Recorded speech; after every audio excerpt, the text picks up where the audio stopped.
آخوند قزوینی و تلبیس در مورد شیخ الاسلام ابن تیمیه رحمت الله علیه.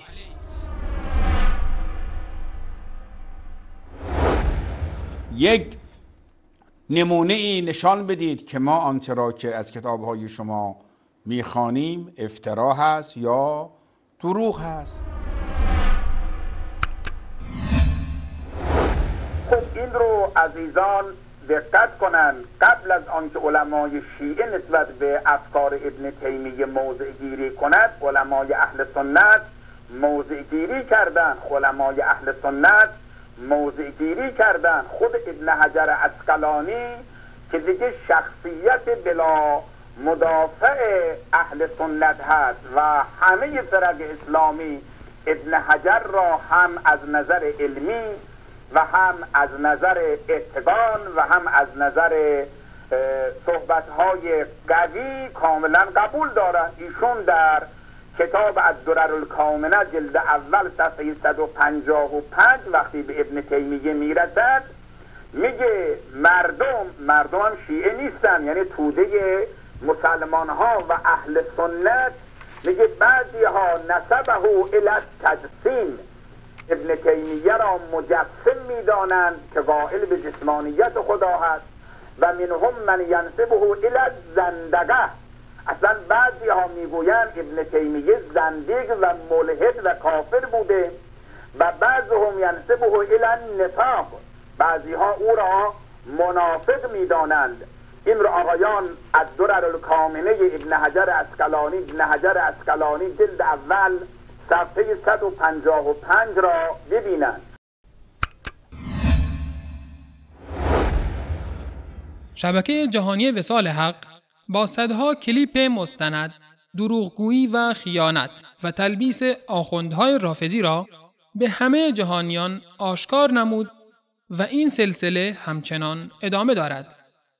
در این کلیپ آخوند دروغگو در ابتدا برای عوام فریبی کلی حافظ ابن حجر را می ستاید و سپس سخنی که حافظ ابن حجر از دشمنان شیخ الاسلام ابن تیمیه نقل می کند را به علمای اهل سنت و حافظ ابن حجر نسبت می دهد. در حالی که دنباله سخن که دفاع حافظ ابن حجر از شیخ الاسلام و تبرئه ایشان از این تهمت ها می باشد را نقل نمی کند.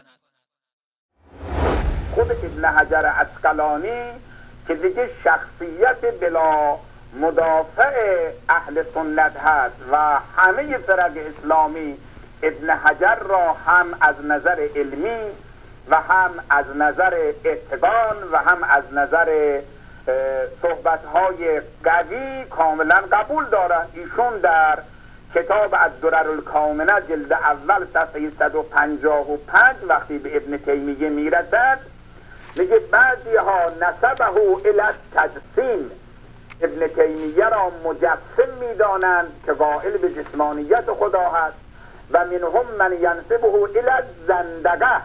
اصلا بعضی ها میگویند ابن تیمیه زندیق و ملحد و کافر بوده، و بعضهم ینسبه الی النفاق، بعضی ها او را منافق میدانند. این را آقایان الدرر الکامنه ابن حجر عسقلانی جلد اول صفحه 155 را ببینند. حافظ ابن حجر پس از این که میگوید مخالفان شیخ الاسلام چنین تهمت‌هایی به ایشان زدند، می‌فرماید دشمنان ایشان از روی حسادت چنین تهمت‌هایی را نسبت به وی روا داشتند.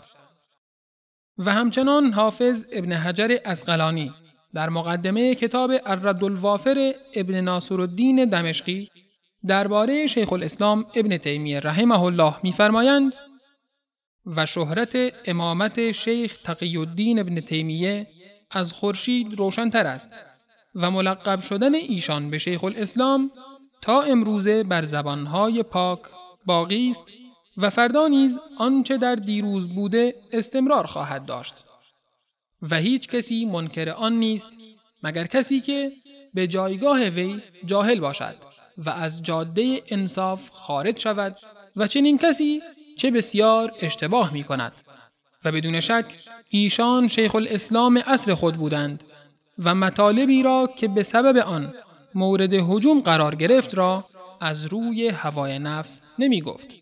و اگر ابن تیمیه هیچ فضلی جز تربیت شاگردی چون ابن قیم نداشت، برایش کافی بود تا چه رسد به این که علمای شافعی و حنبلی و غیره که در عصرش میزیستند به فضل و مکانت و علم او گواهی دادند و کسی که شیخ الاسلام بودن او را منکر شود نبایستی به سخنانش توجه کرد. و از طرف دیگر در قرآن کریم خدای عزوجل تهمت‌های مشرکین به پیامبرانشان را نقل می‌کند. آیا این دلالت بر آن دارد که خداوند این سخنان را در مورد پیامبرش گفته است؟ وقال الكافرون هذا ساحر كذاب. و کافران گفتند این جادوگری دروغگوست. وقالوا معلم مجنون. و گفتند او دیوانه‌ای آموخته شده است. كذلك ما أتى الذين من قبلهم من رسول إلا قالوا ساحر أو مجنون. همچنین هیچ پیغمبری به سوی مردمان پیش از ایشان نیامده است مگر اینکه گفت جادوگر یا دیوانه است. بل قالوا أضغاث أحلام بل افتراه بل هو شاعر فليأتنا بآية كما أرسل الأولون. بلکه گفتند خوابهای آشفته و پراکنده‌ای بیش نیست، بلکه آن را از پیش خود ساخته است، بلکه او شاعری است. پس چنان که پیشینیان با نشانه‌هایی فرستاده شدند، باید نشانه‌ای برای ما بیاورند.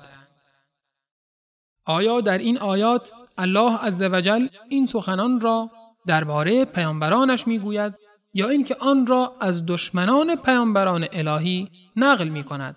بینندگان عزیز، آخوندهای رافضی در طول تاریخ برای فریب دادن مردم از ماسک اهل بیت استفاده کردند و طوری که در کلیپ بعدی مشاهده می‌فرمایید، این دروغگوی ماهر برای فریب دادن عوام الناس ادعا می‌کند که حضرت ولی عصر عین جیم و امیر مؤمنان علی رضی الله عنه و سید فاطمه رضی الله عنها را در خواب دیده و میگوید که شبکه وی مورد نظر حضرت زهرا می باشد.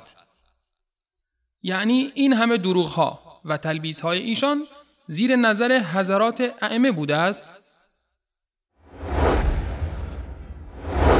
من خدمت حضرت آیت المکارم شیرازی اون اوائل که اون هفته‌ای که بنا بود شبکه راه اندازی بشه خدمتشون هم گفتم من معمولا خوابهام رو نقل نمی کنم، ولی بعضی وقت مجبوریم. من در یک هفته 3 مرتبه آقا ولی عصر ارواحنا فداه رو در خواب دیدم و یک شبم حضرت امیر و حضرت زهرا سلام الله علیهما، که البته اون خواب حضرت زهرا و حضرت امیر یک دنیایی برای من داشت، یک خلاصه تحولی حتی در فکر و اعتقاد من ایجاد کرد.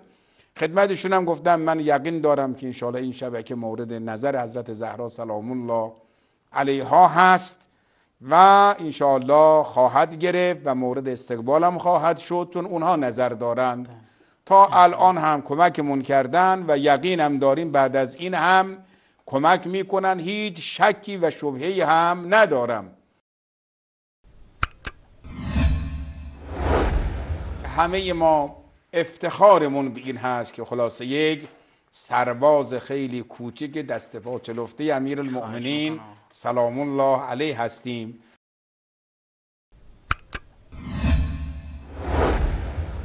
دروغ انسان و ملعون خدا و فرشتگان میکنه. مگه معقول کسی که ملعون خدا و فرشتگان شده این انسان به یک وسعتی به یک نعمتی برسه؟ محاله.